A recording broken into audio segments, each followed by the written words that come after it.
Конституциялық комиссия ұсынған жоба өзіміздің қазіргі қолданыстағы ата заңымызбен салыстыра қараған кезде қазіргі ұсынылып отырған жобада адам құқықтарының қорғалуы, оның адам құқықтарына қорғауға бағытталған тұстарының көп екендігін байқауымызға болады. Өздеріңіз жақсы білесіздер, бүгінге дейінгі мынау қарапайым өмірдің талаптарынан қарайтын болсақ, бір ғана қазір әскерге бару мәселесін қарайтын болсақ, жас сарбаздарымыздың әскерге барғысы келмейтіні белгілі. Ата-аналардың, әсіресе аналардың баласын әскерге жібергісі келмейтіндігін көріп жүрміз. Ал бұл әскери отан алдындағы міндетін өтеуден емес, өтеудегі қарсылық емес, бұл сол адам құқығының сақталынбауы мәселесі екендігін жұртшылық қауым түсінеді.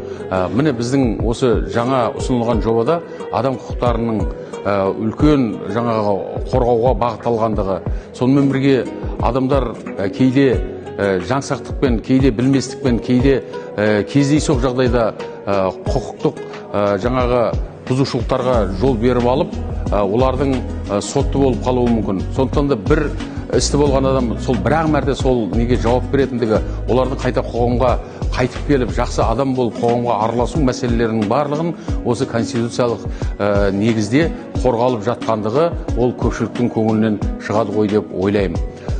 Үшіншіден, еліміздің мысалға өздеріңіз бүкіл халық байқап отыр. Бұрын бізде президент сайлауы әрбір 5 жылда, кейін 7 жылға, кейін тағы 5 жылға, одан кейін өздеріңіз жақсы білетіндей, бұл бірінші президентке қатысты емес деген баптармен толықтырылған болатын. Осының барлығы суперпрезиденттен бас тартқан қазіргі біздің саяси билігіміздің сонау 2019-22-ден бері қарай осы конституцияға енгізіліп жатқан адам құқықтарын сақтау бойынша, қорғау бойынша мынау баптардың барлығы осы қазіргі конституцияның адам құқықтарын сақтау мен оны қорғауда үлкен ерекшеліктерге, артықшылықтарға ие екендігін көрсетіледі. Қазіргі жобада Қазақстан Республикасының азаматы ол президент ретінде бір-ақ мәрте және 7 жылға ғана сайлану құқы бар екендігі анық ашық көрсетілген. Және бұл өзгертілмейтіндігі анық айтылған. Осының барлығы мынау адам құқығының сақталынуы, бұның барлығы қоғамдағы талаптардан, қоғамдық қажеттіліктерден туындап жатқандығын байқау қиын емес.